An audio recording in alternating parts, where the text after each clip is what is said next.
cara duduk itu perlu kepada qiyas. Dan begitu juga cara duduk juga dah ditunjukkan oleh secara mutawatir oleh ulama-ulama sebelumnya. Ya, memang duduk. Jadi perkara-perkara begini tidak boleh menjadi hujah pada sebahagian orang mengatakan bahawa tak perlukan dalil dalam ibadah, tidak. Dan ataupun menyatakan bahawa boleh qiyas dalam mewujudkan ibadah secara mutlak. Dan usul malah dalam usul ibadah. Okey, balik kepada kalam ini, wa nattabi'us sunnata wal jamaah, dan kami mengikuti as-sunnah wal jamaah, wa najtanibu syuzuz wal khilaf wal furqah, dan kami menjauhi perkara yang syuzuz, yang pelik, wal khilaf, dan berbeza, wal furqah, dan perpecahan. Ini kalam al-Imam Abu Ja'far al-Tahawi, kemudian disyarahkan oleh al-Imam Ibn Abilis rahimahullah al-Hanafi. Dan kita pun dah baca, hari ini kita sampai pada ayat Al-Quran terakhir yang disebutkan, firman Allah Subhanahu wa taala, ba'da a'udzubillahi minasyaitonir rajim, innal ladzina farraqu dinahum wa kanu syi'an lasta minhum fi syai' innama amruhum ila Allah thumma yunabbi'uhum bima kanu yaf'alun. Innal ladzina farraqu dinahum, sesungguhnya orang-orang yang telah memecah belahkan agama mereka. Ada dua qiraat. Sayyidina Ali bin Abi Talib baca innal ladzina faraqu dinahum. Faraqu artinya memisahkan diri dari agama mereka. Kalau kata farraqu, mencerai-beraikan agama mereka, memecah belahkan agama mereka. Jadi kalau innal ladzina faraqu, orang yang dia tak pecah belahkan agama tapi dia keluar daripada agama, isyaratkan kepada golongan yang murtad, golongan yang keluar daripada agama Islam. Innal ladzina farraqu, agama yang satu dipecah-pecahkan. Sepatutnya urusan agama ini, urusan apa yang Nabi bawa tu satu. Kemudian dipecah-pecahkan macam-macam fahaman wujud. Ada orang tanya, Ustaz, mazhab fiqh pun pecah? Tak, mazhab fiqh wujud sejak pada zaman Nabi SAW, cuma tak bentuk mazhab. Khilaf tu berlaku sejak zaman Nabi SAW, dan Nabi mengiyakan khilaf dalam bab-bab yang dinukilkan khilaf pada zaman Nabi, dan Nabi ikrarkan itu khilaf fiqhiyah, seperti sahabat tentang hadis Bani Quraidah, tentang khilaf antara Sayyidina Umar dan Ammar bin Yasir, khilaf antara sahabat dalam Hamin Nas, dan Nabi mengiyakan khilaf. Itu masalah fiqh, khilaf fiqh tidak mengeluarkan seseorang daripada ahli sunnah, kerana zaman Nabi pun berlaku khilaf dan Nabi ikrar. Nabi bukan ikrar betul dua-dua, tapi Nabi ikrar wujudnya khilaf tersebut, wujud khilaf. Nabi betulkan, tapi Nabi tidak mencela. Berbeza dengan khilaf perkara ijma'. Berbeza khilaf masalah akidah. Khilaf masalah akidah tidak wujud pada zaman Nabi SAW. Khilaf terhadap perkara ijma' berlaku, atau perkara yang ijma' itu pernah berlaku dalam bab qiraat, Nabi cela. Jadi perkara yang dah diijma'kan tak boleh khilaf. Sebab itulah ulama-ulama sunnah meletakkan masalah-masalah akidah yang telah diijma'kan. Ada orang kata akidah tak ada khilaf langsung. Habis macam mana macam mana Abdullah bin Abbas khilaf dengan Aisyah tentang kedudukan Nabi. Dia buat tak, urusan asalnya, perbincangan asalnya Al-Quran tak boleh kita khilaf. Begitu juga hadis Nabi SAW, begitu yang diijma'kan. Kenapa masalah akidah kita kata tak boleh berlaku khilaf? Kerana masalah akidah memang ijma'. Masalah akidah yang membezakan antara ahli sunnah dan bukan sunnah, ahli sunnah atau ahli bid'ah, adalah perkara yang dah berlaku ijma' padanya. Sebab itulah bila ada orang yang berbeza pandangan, ulama salafus salih mereka bangun menentang. Tapi masalah fiqh tak timbul pula begitu. Mereka tak bangun marah, tak keluarkan daripada sunnah dan tak berlaku bersilah. Kenapa? Sebab mereka faham masalah yang dilakukan oleh golongan ahli bid'ah dalam akidah ini merupakan perkara yang tidak pernah dikhilafkan pada sebelumnya. Isyarat ini jelas menunjukkan bahawa masalah akidah tidak ada khilaf. Dalam makna tadi, bukan berarti tak wujud langsung. Ada masalah akidah yang khilaf yang sedikit, dan perkara itu tidak mengeluarkan seseorang itu daripada sunnah kerana perbezaannya, kerana memang dah wujud khilaf sebelumnya. Dah wujud khilaf sebelumnya. Ada orang kata habis sahabat Nabi maksum ke nak ikut salafus salih? Sahabat Nabi tak maksum, tapi ijma' mereka maksum. Sedangkan ijma' orang kemudian sekalipun maksum, bagaimana ijma' sahabat tidak maksum? Ijma' bila kita menukilkan kalam salafus salih dan mereka telah berlaku ijma', tak ada khilaf, tak ada mukhalafah.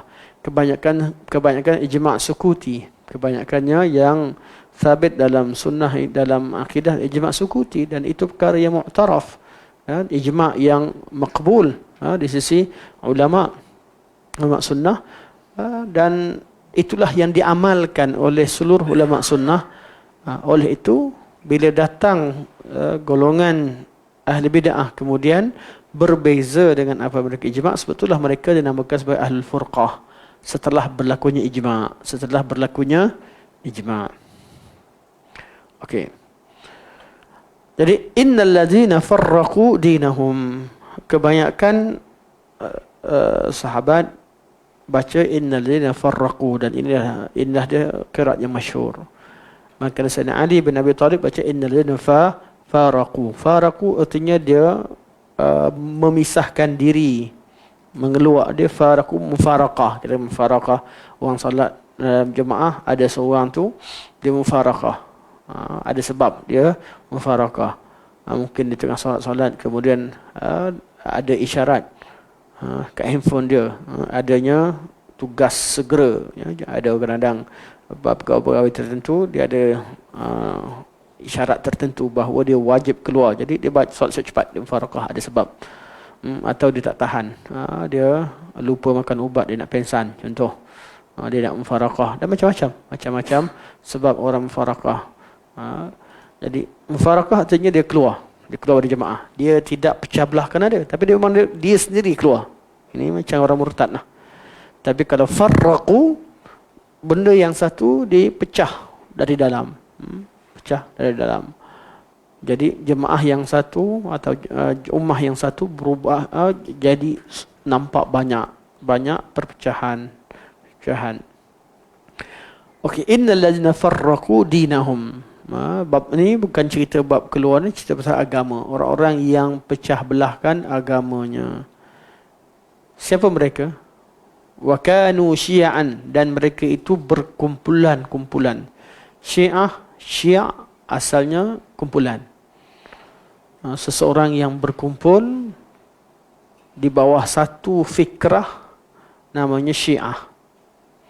Pada zaman awal ada Syiah Ali, ada Syiah Muawiyah, ada Syiah Abdullah bin Zubair dan sebagainya. Namun semua yang lain mereka bersatu di atas sunnah. Gaduh-gaduhlah silap, salah faham. Kemudian mereka bersatu. Yang degil buat kumpulan sendiri, tak nak bersatu dan menyalakan permusuhan, tak habis adalah Syiah. Pada asalnya bab politik, kemudian mereka mewujudkan ajaran yang tersendiri dalam bab akidah. Kemudian sesat sampai sekarang. Dari segi bahasa, Syiah ini merujuk kepada satu kumpulan manusia yang mempunyai ideologi yang sama. Jadi Allah kata golongan yang memecah belahkan agama ini, mereka mempunyai banyak kumpulan. Wa kanu syi'an, mereka dah berpuak-puak, dah berkumpulan. Siapakah mereka? Kata Mujahid, mereka adalah golongan Yahudi. Kata Qatadah, Yahudi dan Nasrani. Dan Yahudi dan Nasrani, dia kaum ahli kitab. Sebab mereka dah pun berpecah belah. Agama musyrikin, mereka memang kufur. Asalnya tak ditemukan usul mereka. Walaupun mereka adanya dalalah menunjukkan bahawa mereka berasal daripada agama Nabi Ibrahim AS, ada sisa yang tinggalkan. Adakah ajaran Ibrahim itu yang diamalkan oleh sebahagian mereka, ataupun sebenarnya agama itu memang dah rosak, dah syirik mereka sampai begitu. Dan itu zahirnya agama Ibrahim dah tak nampak wajahnya, sudah tak terlihat sudah tak terlihat syiarnya, maka menisbahkan diri mereka kepada golongan musyrikin lebih baik daripada menisbahkan kepada nabi-nabi, pada mana-mana nabi. Beza ahli kitab jelas mereka ni berasal daripada keturunan Israel, keturunan Nabi Yaqub alaihissalam, dan kitab-kitab mereka masih jelas, mereka masih ada kitab, tapi kitab yang ada pada mereka kitab yang telah diubah-ubah. Jadi Allah terangkan tiap-tiap umat ini dengan kadar kesesatan yang ada pada mereka. Kedua-duanya kafir, tapi kafir itu mempunyai level kekufuran yang berbeza. Seperti kita terangkan sebelum ni, ahli kitab kita boleh makan sebelahan mereka, musyrikin tidak. Musyrikin tidak. Ahli kitab kita boleh mengahwini wanita mereka, wanita yang muhsanat di kalangan mereka, tapi untuk musyrikin tidak. Tak boleh mengahwini wanita musyrikin. Ahli kitab diterima jizyah daripada mereka, tapi musyrikin tidak. Dan adanya hukum hakam yang khusus untuk ahli kitab. Kenapa begitu? Sebab Islam meraihkan, walaupun dia dah kafir, dua-dua dah kafir, tetapi tahap kekufurannya berbeza, maka perlu kita bermuamalah dengan muamalah yang berbeza. Kalau begitu kepada orang kafir, macam mana sama Islam? Islam ni ahli bid'ah ramai, tapi bid'ah tak sama. Tak boleh kita samakan bid'ah. Satu bid'ah tu kita ambil nas berkaitan dengan bid'ah, ataupun ambil asar berkaitan dengan ulama salafus salih yang mengkafirkan sebagai bid'ah, kemudian kita letakkan pada siapa yang kita nak. Tidak ada, walaupun kita hukumkan satu perkara sebagai bid'ah, tapi level sangat berbeza. Kalam ulama terhadap, hatta dalam mengistilahkan bid'ah, kadang-kadang sampai pada masalah fiqh. Kerana bid'ah merujuk pada apa yang Nabi tak buat. Tapi mereka bukan membid'ahkan ahlinya, bukan kata ahli bid'ah. Contohnya mazhab Hanafi kata kepada mazhab Syafi'i dalam bab kunut witir, mereka kata dalam kunut subuh mereka kata bid'ah. Tapi adakah mereka mengeluarkan Syafi'iyah daripada sunnah? Tidak, mereka hukumkan pada amalan itu, dan mereka berkata demikian kerana nak berhujah fiqh dalam masalah fiqhiyah. Mana kalau tak sabit kamu buatkan bid'ah, itu untuk hujah, bukan menghukum, mengeluarkan mereka daripada sunnah. Sama juga sebahagian pada mazhab Syafi'i menghukumkan kepada mazhab-mazhab yang lain. Bid'ah itu berbeza. Sama juga ulama berbincangkan bid'ah berkaitan dengan menjaharkan niat atau melafazkan niat, bukan berarti mengeluarkan mereka daripada sunnah. Tapi oleh kerana masalah itu tidak ada zaman Nabi, istihsan yang disebutkan itu mereka kata tak sabit, mereka hukum bid'ah.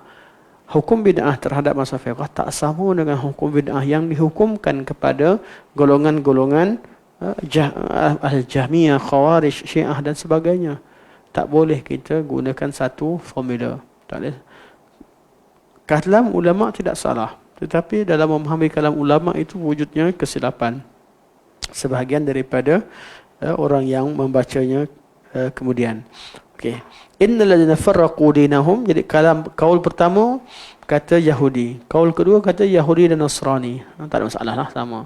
Dan kaul yang ketiga dinukilkan daripada Abu Hurairah radhiyallahu anhu bila berkata mereka adalah ahli bid'ah. Itu dari kalangan umat ini. Bila tegaskan bahawa innal ladzina farraqu dinahum, orang-orang pecah belahkan agama mereka itu di kalangan umat ini. Dia ada tiga kelompok yang memecah belahkan umat.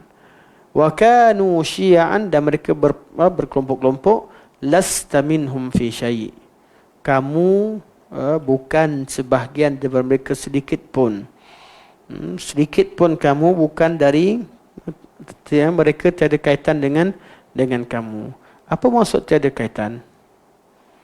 Sebahagian daripada ulama tafsir mengatakan tiada kaitan artinya kamu jangan risau tentang mereka, serahkan urusan mereka dengan Allah. Artinya tak payah pergi perang mereka. Ajak dakwah, tak boleh terima, mereka tak terima, biarlah, serahkan urusan mereka dengan Allah. Betul ayat selepasnya, innama amruhum ilallah. Sesungguhnya urusan mereka serahkan pada Allah Subhanahu wa taala. Thumma yunabbi'uhum bima kanu ya'malun. Kemudian Allah akan beritakan pada mereka apa yang mereka lakukan. Ini satu ancaman. Jadi mereka kata ayat ni artinya tak payah jihad. Dan ayat ni telah termansukh dengan turunnya ayat surah Taubah yang mensyariatkan jihad. Ini qaul pertama. Namun qaul ini zahirnya tidak berapa kuat. Kerana apa? Kerana ayat ini ayat khabar, bukan ayat perintah dan larangan. Nasakh dan mansukh hanya berlaku dalam bab perintah dan larangan. Sini Allah kata lasta minhum fi syai'. Kamu bukanlah, kamu tidak berkaitan dengan mereka. Bukan Allah kata tinggalkan mereka sebagai. Sebab tu kata ulama yang kata yang menolak pandangan ni, mereka kata istidlal dengan ayat ni bahawa tak disyariatkan jihad adalah satu kesilapan. Dan ayat ini sebenarnya merujuk kepada khabar. Dan khabar itu bukan berarti maksudnya tinggalkan jihad. Tak ada pun perkataan jihad di situ. Jadi dia kalau sebut jihad kat situ, dia akan jadi banyaklah tafsiran yang boleh dikritik. Tapi kata maksud situ bukan maksud jihad. Tak sebut jihad dan juga tidak membatalkan jihad. Tak ada kaitan jihad. Cuma ayat situ menunjukkan bahawa bara'ah Nabi, terlepasnya Nabi SAW daripada kaitan, daripada ada hubungan dan kaitan dengan golongan tiga kelompok ini. Tiga kelompok ini. Di lasta minhum fi syai', tidak semestinya tinggalkan jihad, tapi artinya tidak ada kaitan langsung dengan Nabi SAW. Masalah yang dibincang seterusnya untuk golongan Yahudi dan Nasrani tak ada masalah. Tidak ada masalah. Sebab mereka memang tak ada kaitan dengan Nabi SAW. Tapi untuk ahli bid'ah, seperti tafsir Abu Hurairah, ahli bid'ah dikafirkan? Tidak. Artinya ahli bid'ah mereka menyerupai Yahudi dan Nasrani pada tempat mereka pecah belahkan agama.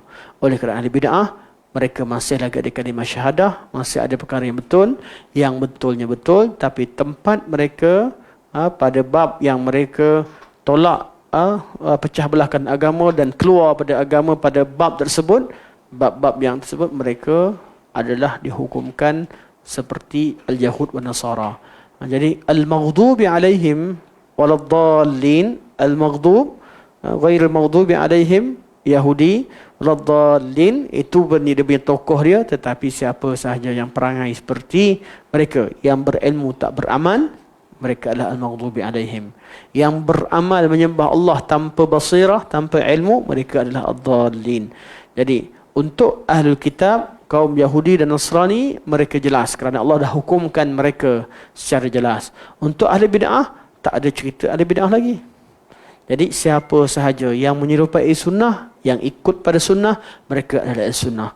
Siapa yang ikut ahli bid'ah, mereka adalah ahli bid'ah. Siapa ikut Yahudi dan Nasrani, mereka dapat mereka disifatkan dengan sifat Yahudi dan Nasrani dengan kadar mana mereka mengambil perangai dan cara beragama daripada kaum Yahudi dan Nasrani. Okey. Seterusnya hadis dalam hadis seterusnya hadis Al-Irbad bin Sariyah, muka surat 196. Dalam Sunan terdapat hadis yang dikatakan sahih oleh Imam Tirmizi daripada Irbad bin Sariyah radhiyallahu anhu. Bukan kata dikatakan, lebih baik sebut dihukumkan sahih. Kalau dikatakan sebut qil, tapi sebabnya dihukumkan sahih. Sahahu at-Tirmizi. An al-Irbad bin Sariyah radhiyallahu anhu, daripada al-Irbad bin Sariyah radhiyallahu anhu qala, beliau berkata, wa'adana Rasulullah sallallahu alaihi wasallam mau'izatan balighatan. Rasulullah sallallahu alaihi wasallam telah memberikan satu peringatan kepada kami yang sangat-sangat balighah, sangat-sangat sampai ke hati kami. Kata-kata tu sangat tajam, sangat kata-kata itu sangat jelas difahami dan menusuk sampai ke hati. Balighah artinya sampai. Maksud yang dikatakan tu sampai. Kadang-kadang kita dengar kuliah ustaz duk cerita, kita nak fahamkan apa nak cakap tak faham. Tak berapa faham. Jadi kalau balighah, betul-betul Nabi cakap dengan jelas dan sampai ke hati. Artinya difahami dengan jelas. Dan memberi kesan pada hati. Sehingga zarafat minhul uyun. Sehingga air mata kami, menyebabkan air mata kami keluar, mengalir.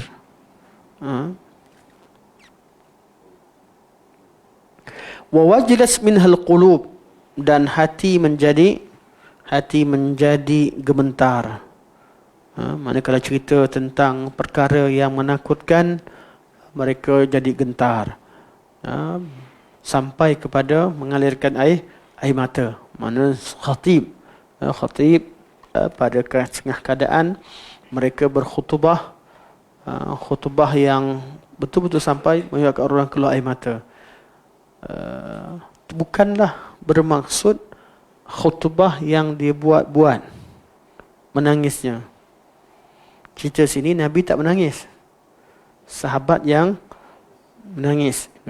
Bukan yang dia buat. Tapi kalau berlaku secara ianya datang dengan sendiri, tak ada masalah. Biasalah kadang-kadang orang yang menyampaikan dia terkesan dengan apa yang ingin disampaikan sebelum dia menyampaikan kepada orang lain. Sebab tu manhaj sengaja menangiskan orang. Dia memang target kita nangiskan dia. Budak-budak ni siap hari ni. Dah masuk program kita buat dia menangis. Itu kerja saya lama. Dulu tak tahu. Minta maaf lah siapa yang terkena. Dulu masa awal-awal dulu, sebelum belajar betul-betul faham, ikutlah motivasi. Kita pun belajarlah cara sebenarnya. Cara nak nangiskan orang, cara nak terbangkan orang. Kan? Buat ada diiringi oleh muzik. Jadi ikut-ikut je lah. Sekali pernahlah sekali dua. Tapi pernah juga buat sebelum rasa tak sedap. Tapi sebenarnya tak betul cara begitu. Tak tepat. Jangan mainkan perasaan orang. Kita sampaikan perkara yang hak, perkara yang benar, seperti apa yang wujud, serahlah pada orang tersebut. Serahkan pada mereka. Biarlah mereka ketika mereka menangis kerana takutkan Allah. Takutkan azabnya, takutkan akibatnya.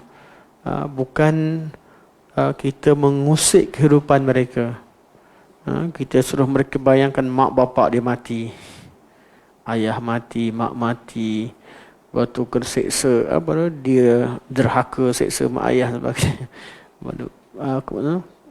Mana tak menangisnya, derhaka sampai mak ayah mati.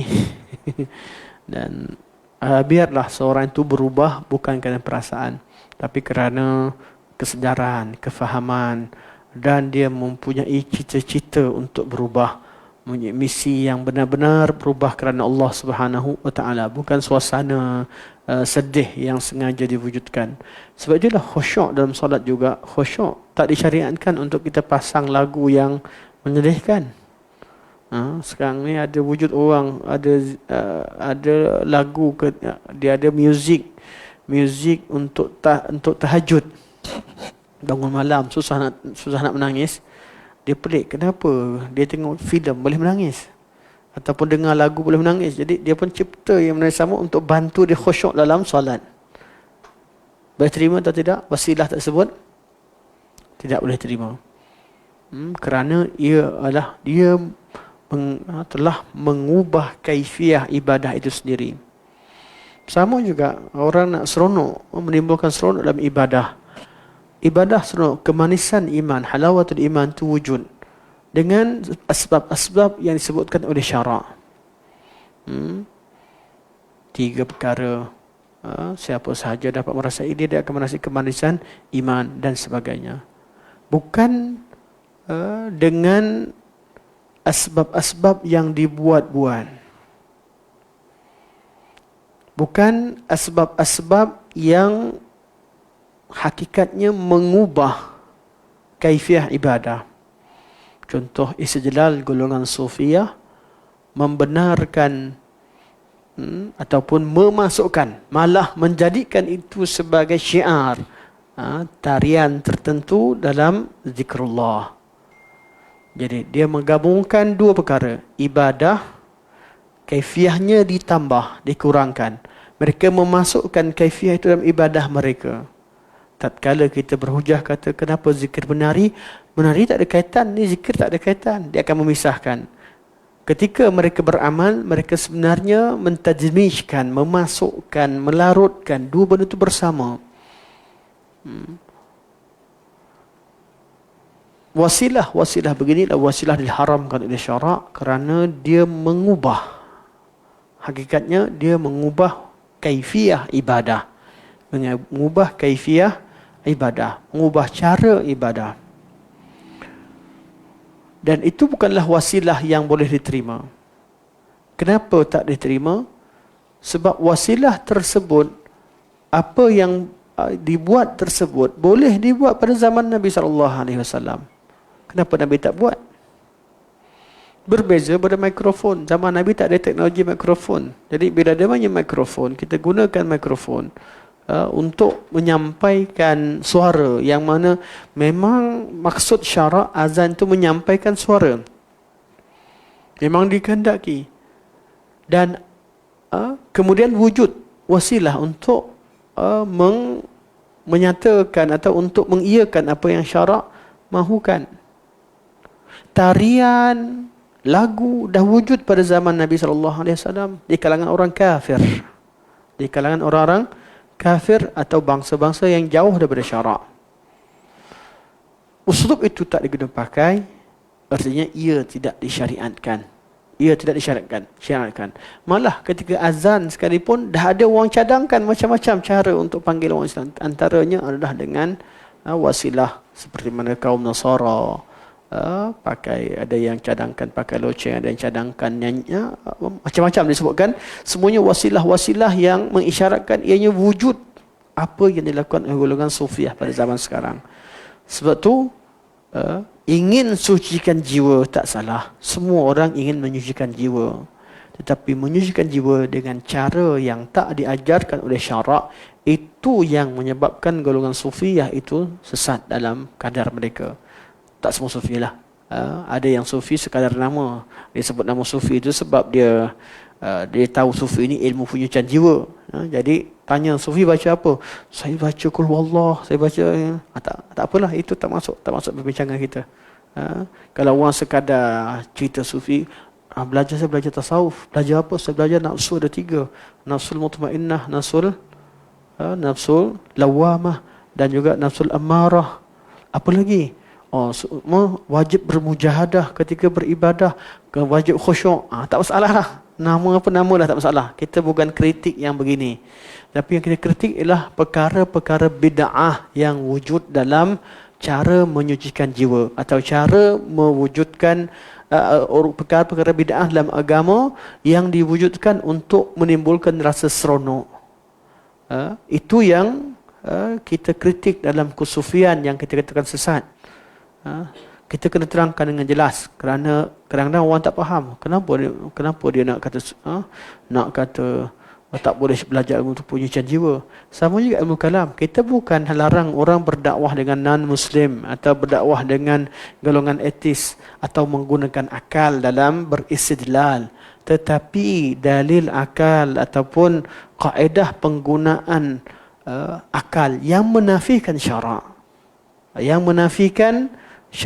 atau menafikan apa yang ditafsirkan oleh ulama salafus salih yang mereka telah ijma'kan, itu adalah ilmu yang tercela. Bukan bermaksud ahli sunnah itu tidak menggunakan akal. Sebab tu Anas selalu sebut, sebelum datang wujud ilmu kalam, ahli sunnah dah berdakwah. Dunia Islam ni dah berkembang 2/3 menguasai secara politik 2/3 di alam ini. di dunia ini pada zaman Umayyah. Zaman tu belum lagi ada penterjemahan buku daripada ahli kalam. Tak ada. Malah zaman tu tak ada lagi Abbasiyah. Kita tahu bahawa penterjemahan buku-buku luar bawa masuk dalam Islam hanya berlaku di Baitul Hikmah di Baghdad ketika zaman Harun al-Rashid. Itu pun Harun al-Rashid mengharamkan penterjemahan buku al-ilahiyat. Mana nak terjemahkan sains boleh, tapi jangan bawa ilmu sains agama mereka atau berkaitan dengan metafizik yang sehinggakan dihukum siapa menterjemahnya. Penterjemahan zaman Al-Ma'mun yang meraihkan perkara tersebut, semua benda terjemah. Tak apalah, terjemahan daripada ilahiyat sekalipun. Jadi, keadaan kita perlu faham bahawa ketika kita melarang orang menggunakan akal, bukan bererti tidak menggunakan akal. Maksud akal di situ adalah akal yang bertentangan dengan syarak. Ataupun melarang seseorang melakukan perkara baru, bukan bererti perkara baru wasilah semua kita larang, tidak. Wasilah yang mengubah hakikat syarak, mengubah kaifiah ibadah dalam syarak. Apa saja yang mengubah? Manakala wasilah-wasilah yang tidak mengubah. Contohnya sahabat mengumpulkan Al-Quranul Karim. Ubah ke tidak ayat Quran? Satu ayat pun tak berubah. Malah wasilah itu menjadikan Quran itu terpelihara. Begitu juga pembukuan hadis Nabi SAW. Wasilah tersebut menguatkan syarak. Jadi hadis Nabi yang sahih dikenali, perawinya dikenali, ini semua wasilah. Wasilah untuk mengiyakan syarak. Tetapi apabila wasilah yang dibuat itu ataupun ilmu-ilmu dia cipta menjadikan orang boleh mengatakan bahawa ada perkara baru yang mereka buat boleh menyamai apa yang Nabi bawa, sama-sama dapat pahala. Macam mana Nabi boleh ajarkan syariatkan satu benda dapat pahala, kami pun boleh create satu amal ibadah yang juga dapat pahala, yang menyamai, apatah lagi yang lebih, yang meletakkan pahala lebih daripada apa yang ada pada syarak. Apatah lagi yang menipu, yang berdusta, meletakkan meletakkan hadis-hadis palsu untuk mengiyakan apa yang mereka lakukan. Dan inilah dia yang dilarang dalam syarak. Mereka inilah yang memecah belahkan agama. Kalau manusia kekal dengan agama yang Nabi bawa, dan semua nak ikut Nabi betul-betul, takkan berlaku perpecahan. Perbezaan boleh wujud dalam memahami nas, tetapi tidak ada orang yang menolak nas. Tak ada orang berani tolak nas. Perbezaan boleh berlaku dalam bab perkara-perkara ijtihadiyah, tapi perkara-perkara yang ijma' takkan berlakunya khilaf. Perbezaan boleh wujud dalam setengah masalah fiqah, tapi bukan semua masalah fiqah. Perbezaan wujud. Manusia itu berbeza dalam dunia, tapi bukan dalam agama yang menjadi asas kehidupan mereka. Asas kehidupan agama atau asas pada wujudnya agama mereka sendiri. Okey. Terus masuk, Nabi kata Ibad bin Sariyah, Nabi bagi satu khutbah yang sangat balighah, penuh dengan balaghah, sehingga kami mengalirkan air mata dan hati kami menjadi gerun. Faqala qailun, maka seorang lelaki berkata, ya Rasulullah, wahai Rasulullah, ka'anna hadhihi mau'izatu muwaddi'. Seolah-olah peringatan yang peringatan seorang yang ingin meninggalkan kami. Ini memang antara hari-hari terakhir lah. Famaza ta'hadu ilaina. Jadi ditanya, dia beritahu begitu, ditanya, kalau macam tu apa yang anda ingin pesankan pada kami? Nabi tidak menafikan. Jadi ketika mereka nampak khutbah Nabi begitu, ada yang sedar, ada kelainan pada khutbah Nabi sallallahu alaihi wasallam.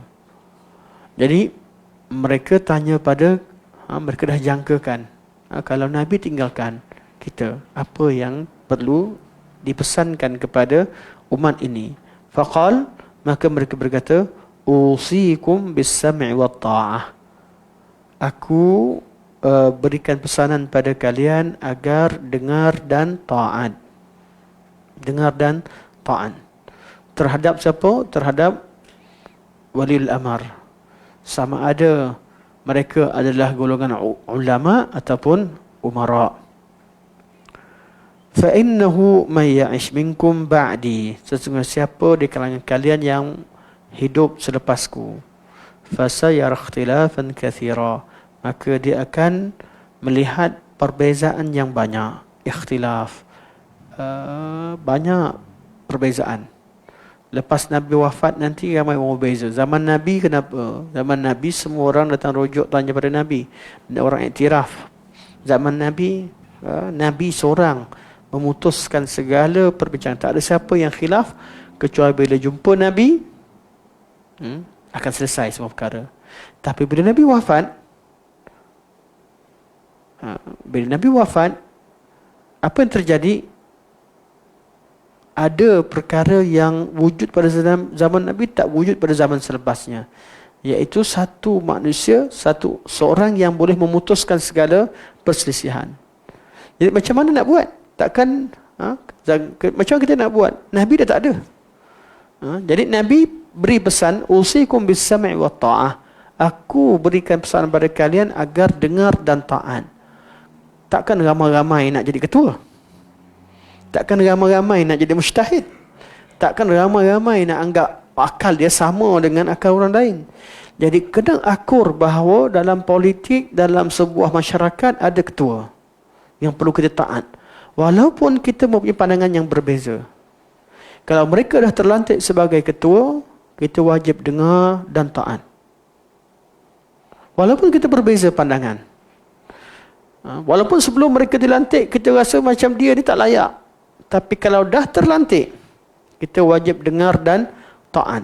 Tapi seperti mana disebut, dengar taat dan perkara ma'ruf. Dalam perkara ma'ruf yang tidak bertentangan dengan syarak. فَإِنَّهُ مَنْ يَعِشْ مِنْكُمْ بَعْدِي فَسَيَرَ اخْتِلَافًا كَثِيرًا. Jadi macam mana cara nak buat?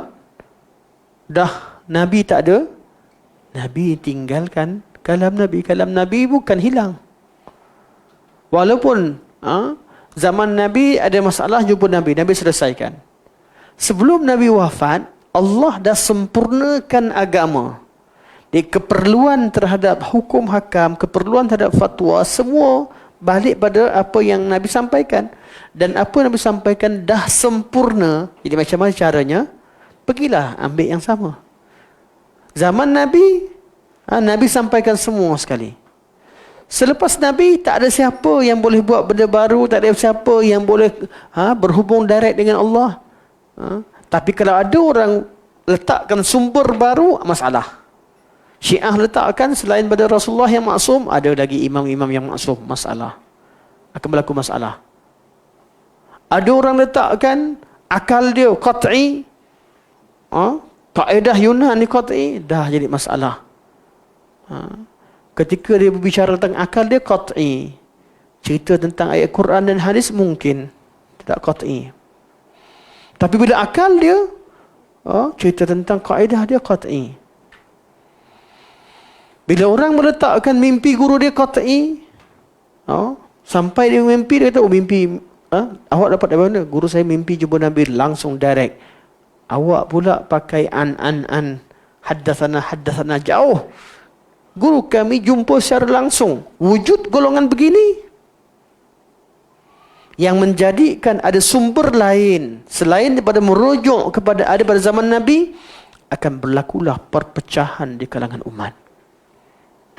Kerana sumbernya tidak merujuk kepada sumber yang ada pada zaman Nabi SAW. Di pesanan Nabi, usikum bis-sam'i wa ta'ah, aku pesan pada kalian supaya dengar dan taat. Itu pada waliul amr, sama ada kena ulama atau umara. Kita kena faham, dalam tiap-tiap bab ada alimnya, ada orang yang pakar.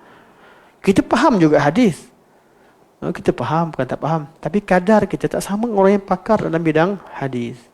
Kita faham juga akidah. Tapi kadang kefahaman kita tak seperti orang yang mahir dan pakar dalam bidang akidah. Kita tahu juga baca Quran tajwid, tapi pengetahuan kita tak sama macam pakar ilmu tajwid. Jadi kita perlu menghormati kepakaran ulama dan menyerahkan urusan pada mereka. Ulama, di kalangan ulama lah akan terlantiknya umara. Orang-orang yang alim inilah yang akan memimpin umat. Dan umara ataupun guru, amir atau pemimpin ini, mereka akan mendengar penasihat mereka di kalangan ulama. Ulama lah yang akan menasihati umara. Jadi mereka inilah waliul amr, orang yang memiliki urusan, orang yang memiliki kepakaran, dan kalam mereka didengar oleh umat. Jadi kita perlu serahkan urusan pada mereka dengan dengar dan ta'an. Bis-sam'i wat ta'ah. Usikum bis-sam'i wat ta'ah. Fa innahu ma ya'ish minkum ba'di fa sayara ikhtilafan katsira. Fa 'alaikum bi sunnati. Dengan sunnahku. Oh, itu sunnah Nabi. Memanglah. Tapi nak faham macam mana? Ada selepas Nabi. Nabi dah ajar betul-betul, Nabi sampaikan agama betul-betul, Nabi dah iktiraf bahawa ya, fulan mereka betul-betul faham macam mana yang aku nak. Nabi dah declare mereka sebagai anak murid yang sangat faham apa yang Nabi sampaikan. Siapa mereka? Sunnatul khulafa'ir rasyidin al-mahdiyyin min ba'di. Lepas Nabi yang faham betul ialah di kalangan khulafa' ar-rasyidin al-mahdiyyin. Kalam Nabi adalah kalamun nubuwah. Kalam Nabi, kalam kenabian yang tidak bercakap dengan hawa nafsu, yang merupakan wahyu. Nabi sampaikan, siapa yang betul-betul faham agama Nabi. Mungkin selepas Nabi wafat ada beberapa isu yang tak wujud pada zaman Nabi SAW. Dia macam mana caranya? Ikut khulafa' ar-rasyidin al-mahdiyyin min ba'di. Inilah dia orang yang Nabi iktiraf. Betul-betul Nabi ajar mereka, Nabi fahamkan mereka, dan Nabi duduk dengan mereka, dan Nabi tahu mereka sangat faham agama ini. Sahabat-sahabat Nabi SAW. Sebab itulah ijma' sahabat menjadi hujjah. Kalam mereka yang satu sekalipun jadi kalam yang mu'tabar, yang didengari. Sebab itu Imam Ahmad menjadikan kalam sahabah sebagai dalil. Sekiranya tidak ada mukhalif. Tidak ada mukhalif. Tak ada yang tidak berlaku perbezaan. Ijma' satu. Ijma' selesai dah. Tapi kalau kalam seorang-seorang ni, seorang begini, seorang begini, kalau dalam masalah tersebut tidak ada pandangan lain yang menyelisihi, tak ada berlaku khilaf mereka, Imam Ahmad jadi itu salah satu daripada dalil selain daripada dalil yang lain. Qaulus sahabi. Dan sebab itu juga pada buku-buku sunnah yang awal seperti musannafat dan sebagainya memasukkan kalam sahabi bersama dengan kalam Nabi SAW. Mereka sebutlah Nabi kata, sahabat kata, Nabi kata, sahabat kata. Jadi kalau antum nak cari kalam sahabat, cari kat mana? Cari pada kitab Muwatta. Cari pada Musnad Imam Ahmad. Cari pada Musannaf Abdul Razak. Tapi perkara begini nak rujuk musannafat, nak rujuk pada muwatta'at, nak merujuk kepada masanid, tak ramai orang buat. Sebab apa? Sebab bila kemudian ulama dah mudahkan dengan wujudnya mazhab-mazhab. Jadi kaedah mazhab, ulama mazhab dah meraihkan pandangan tadi. Tetapi tidak semua masalah boleh selesai. Memanglah secara umum masyarakat perlu bermazhab, tapi di kalangan umat perlu ada orang yang mampu mencari dan memahami sumber pengambilan ulama mazhab, dari mana mereka ambil, atau ulama-ulama mujtahid macam mana mereka boleh ijtihad. Sebab tu ilmu berkaitan, kita bukan nak ajak manusia kenal pada dalil sebagai nak ajak mereka jadi alim, tidak, tapi ajak untuk memahami kalam ulama. Jadi bila kita ikut kalam ulama, kemudian kita tahu sumber pengambilan mereka, di sana bab tersebut kita jadi lebih yakin beramal dengannya. Dan kita bukan sempurna, bab lain kita taklid. Bab itu juga kita taklid. Tapi kita faham. Bila kita faham, kita akan nampak pada setengah tempat, setengah keadaan, kita akan nampak perbezaan pandangan itu dan kita mampu lihat yang mana lebih kuat. Ini namanya fiqh tarjih. Ini namanya fiqh tarjih, mampu mentarjihkan. Tapi secara umumnya, ilmu kita, pada umumnya semua orang akan bermula dengan taklid. Cuma jenis taklid itu berbeza. Ada orang ambil 4 mazhab. Ada orang taklid kepada syekh tertentu yang diketahui mereka adalah mahir dalam mentarjihkan. Tidak ada dalil yang mewajibkan 4 mazhab. Tetapi itu dalil, itu adalah maslahah, kemaslahatan. Kemaslahatan, kalau kita keluarkan pandangan lain daripada 4 mazhab, jadi pelik. Orang nampak pelik. Jadi untuk kemaslahatan, berpeganglah pada 4 mazhab ini. Dan hukumnya tak salah juga untuk orang pegang pada ulama-ulama yang mentarjihkan. Di samping orang yang nak pegang dalam masalah tarjih, dia perlu mengetahui mazhab asas di tempat ia hidup dan dibesarkan. Kerana setengah daripada masalah fiqh, dia melibatkan kemasyarakatan, melibatkan bukan dia seorang, tapi melibatkan dia bermuamalah dengan orang di depannya. Dia nak pegang mazhab dia tak boleh. Kalau mazhab depan dia kata jual beli itu tak sah, yang kita pergi buat benda yang tak sah, orang tak nak terima. Macam mana kita nak jual beli dengan orang? Kita anggap sah, orang lain kata tak sah. Jadi perlu memahami di sebelah wujudnya cara kita dalam mengamalkan. Kalau nak tarjih, perlu lihat, perlu belajar macam mana cara tarjih, kadar mana. Dan sebelum pada bab tarjih ni, kita kena faham dah dulu. Kita ni pegang pada tarjih Syekh Fulan dan Fulan. Bukan kita ni yang murajih. Bukan kita yang merajihkan. Maka tak ada layak bagi siapa yang pegang pada fiqh tarjih pada setengah masalah. Dia taklid dan tak kenal dalil, tak faham usul ulama, kemudian dia membid'ahkan yang berbeza dengan dia. Betul, kalam mu'tabar, aqwal yang mu'tabar dalam mazhab-mazhab yang ada. Kemudian kita faham kalam syekh begini-begini. Kita tak tahu dalil, kita tak faham betul-betul, jangan kita menyalahkan yang lain. Kita ahli taklid. Biarlah ulama berhujah. Mereka ketika berhujah, mereka mempunyai hujah. Walaupun kita keluarkan kenyataan yang sama, tapi bila kita cakap, orang tak percaya. Dalil pun tak hafal. Kan? Orang tanya, ni mubtada' ke khabar? Dah sangkut. Oleh itu, kadang-kadang dalam semangat kita nak pegang pada kaul yang rajih, kadang-kadang menjadi punca ulama yang megang kepada fiqh tarjih itu diperolok-olokkan.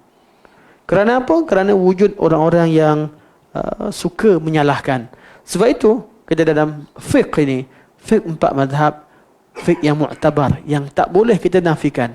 Tapi dalam menyampaikan qaul tertentu kita tak terikat. Kerana apa? Kerana memang boleh sahaja terjadi adanya pandangan yang mampu merajihkan dan kita mampu tahu mungkin ada pandangan dalam mazhab yang lain yang lebih tepat.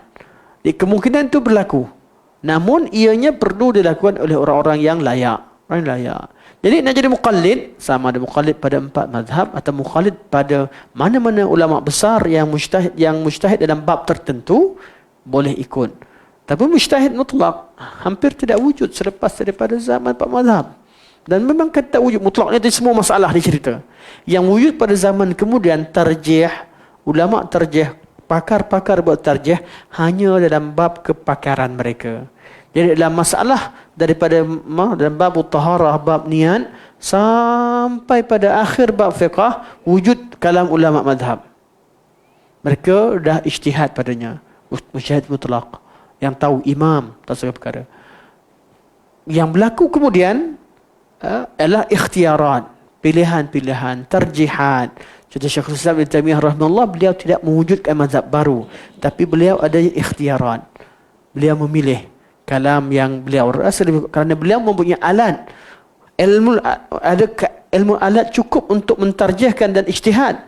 tetapi beliau tidak membawa mazhab yang baru. Begitu juga Al-Imam Nawawi rahimahullah. Begitu juga Al-Imam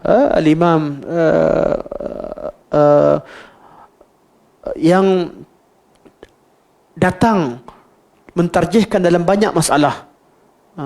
Ada, dan kebanyakannya wujud adalah mujtahid yang dalam mazhab, mujtahid dalam mazhab, ashabul wujuh dan sebagainya. Ini wujud pada zaman kemudian. Jadi kenapa mereka tidak bawa mazhab yang baru? Kerana maslahah tadi. Namun walaupun kita kata kita kena menghormati 4 mazhab, kena belajar, tidak menafikan fiqh tarjih.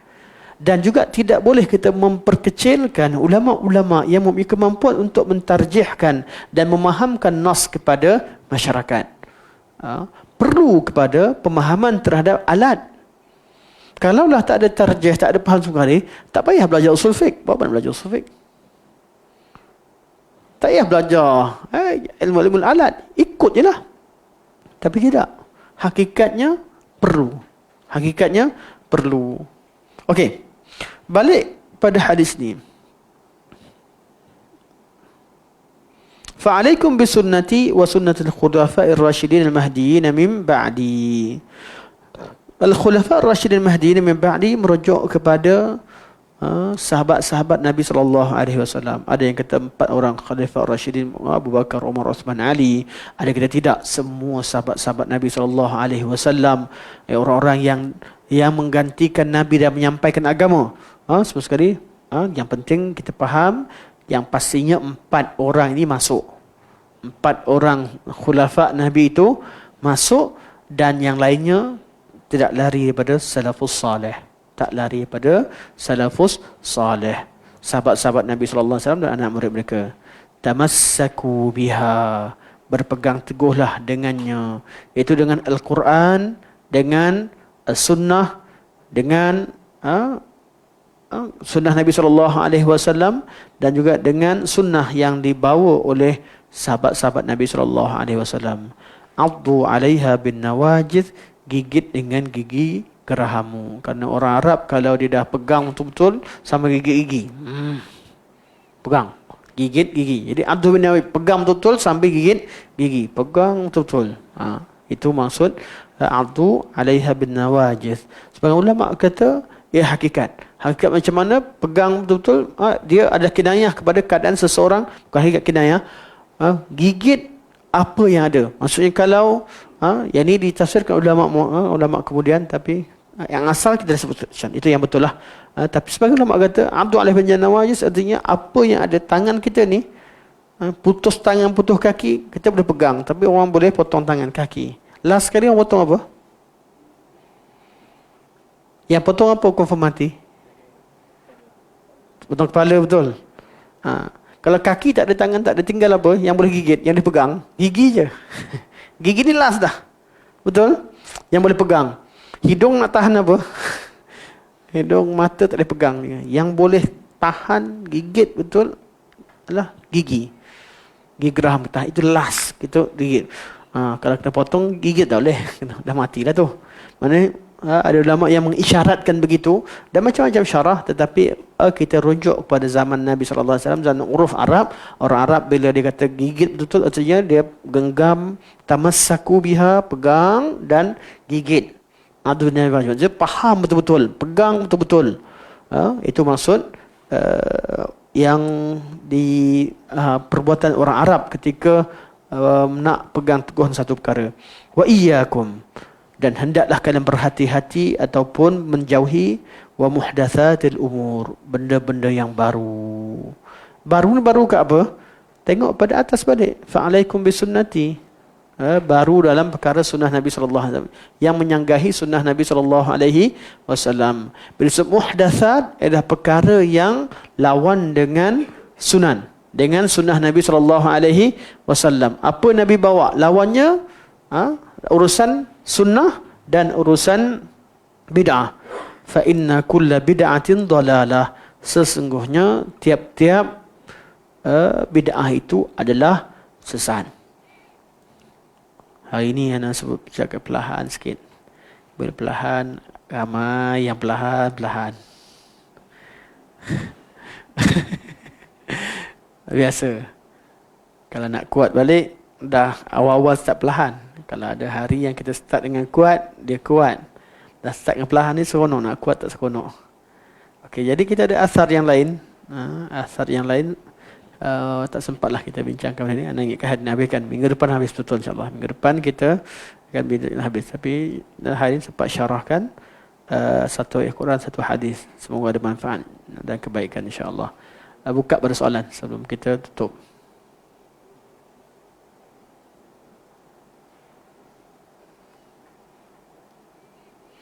Berkaitan dengan tajuk, berkaitan dengan hadis, berkaitan dengan ayat Quran atau berkaitan dengan tajuk. Kerana soalan banyak, kalau tak ada kaitan dengan tajuk, kita sambung ke bawah. Ya, silakan.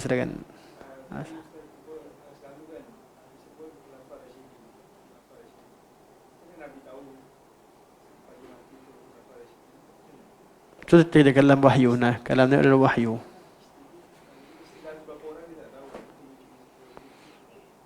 Nabi, kalam Nabi adalah wahyu. Sebetulnya nak kata Khulafaur Rasyidin kembali berempat juga ada qaul ulama begitu. Kerana dalam hadis yang lain Nabi sebut khilafah nubuwah itu 30 tahun. 30 tahun zaman siapa? Empat orang ni lah.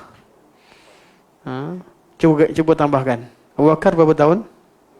2. Campur Umar? Umar berapa?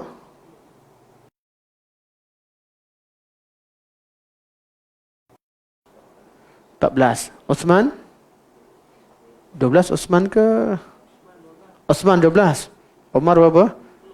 10. Betul 10. Ada ya, 2 campur dengan 10 jadi 12. Campur dengan Osman 12 jadi 24. Ali itulah 6 tahun tu lah. Ali 6 tahun. Dia khilafah nubuwah. Atau Ali 5 tahun lebih. Jadi sebagai ulama kata masukkan khilafah Hasan tu sekali. Ada 5. Mana Hasan pegang kerja tu pun masuk. Sebab Ali tak cukup 30 tahun. Kalau nak sebut tentang nombor ni salah ni, yang betulnya yang kat ni lah. Sebab kita pun tak terlupa. Jadi Nabi kata khilafah nubuwah tu 30 tahun. Sebab itulah khilafah nubuwah tu Khulafaur Rasyidin Mahdiyin. Kerana betul juga soalan tu. Kerana macam mana tahu 4 orang tu Khulafaur Rasyidin? Kerana khilafatun nubuwah. Betul Nabi sebut ada 30 imam, 30 mana ada 12 imam bawa kebagian. Itu perbincangan tu Syiah bawa masuk. Hari lain dah kita bincangkan siapakah imam yang 12 tersebut. Okey, insyaAllah sampai sini. Yang penting semua istilah dalam syarak dan ketetapan syarak, bila ada ulama sebutkan mereka ni 10 orang jamin syurga, mereka adalah terbaik, golongan ahli badar terbaik, atau taksim ulama terhadap ni, semuanya dengan dalil. Contoh Muhajirin Ansar, kata tak yalah Muhajirin Ansar sahabat sama, tak, sebab Allah bezakan. As-sabiqun al-awwalun minal Muhajirin wal Ansar. Istilah syarak, bila Allah bezakan, kita perlu bezakan. Dan istilah tu ada makna yang tersendiri, ada kedudukan yang tersendiri. Sama juga berkaitan khilafah. Khilafah Nabi, kenapa 40 orang? Kerana khilafah an-nubuwah. Betul mereka menafsirkan, bagi yang tafsirkan Khulafaur Rasyidin kepada 4 orang, mereka merujuk kepada khilafah an-nubuwah. Bagi yang lain mengatakan bab ini bukan bab khilafah nubuwah, ni bukan bab politik, ini bab berkaitan dengan orang-orang yang menyampaikan agama Nabi sallallahu alaihi wasallam. Jadi mereka semua sahabat Nabi sallallahu alaihi wasallam. Semua sahabat adalah Khulafaur Rasyidin. Dan juga orang yang bawa kebenaran, yang balik, yang gantikan Nabi menyampaikan sunnah. Mana umum. Wallahu a'lam. Allah alam, yang pasti bergenerasi atas confirm betul. Jadi macam nak syarahkan ayat kita akan bincangkan pada minggu depan nanti insya-Allah. Bila kata wasabiquna al-awwaluna minal muhajirin wal ansar. Muhajirin ansar confirm mereka ni semua sempurna. Tetapi golongan yang selepasnya walladzina tabauhum bi ihsan, ittiba diletakkan bi ihsan. Jadi ada pengikut yang ittiba ihsan, ada tak ihsan. Selepas Muhajirin Ansar, ada yang generasi yang datang selepas zaman sahabat. Malah sahabat-sahabat yang masuk Islam kemudian yang lambat. Sebahagian mereka tersalah bila Nabi wafat, ada yang murtad masuk semula. Tapi benda tak wujud pada Muhajirin Ansar. Tak wujud dengan orang yang as-sabiqun al-awwalun. Hanya wujud pada orang kemudian. Tapi mereka kembali kepada Allah. Kembali kepada Allah. Jadi mereka ni tetap lebih mulia. Mereka tak sama Muhajirin Ansar, tapi tetap lebih mulia daripada generasi selepasnya. Dan tabi'in tak sama macam sahabat, tapi tetap lebih mulia daripada generasi selepasnya. Sebab tu kita perlu menghormati salafus salih. Dari mereka lah ilmu kita terima.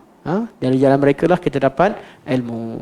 Subhanakallah wa bihamdika asyhadu an la ilaha illa anta astaghfiruka wa atubu ilaik. Wa sallallahu ala sayyidina Muhammad wa ala alihi wa sahbihi wa baraka wa sallam. Walhamdulillahirabbil alamin. Assalamualaikum warahmatullahi wabarakatuh.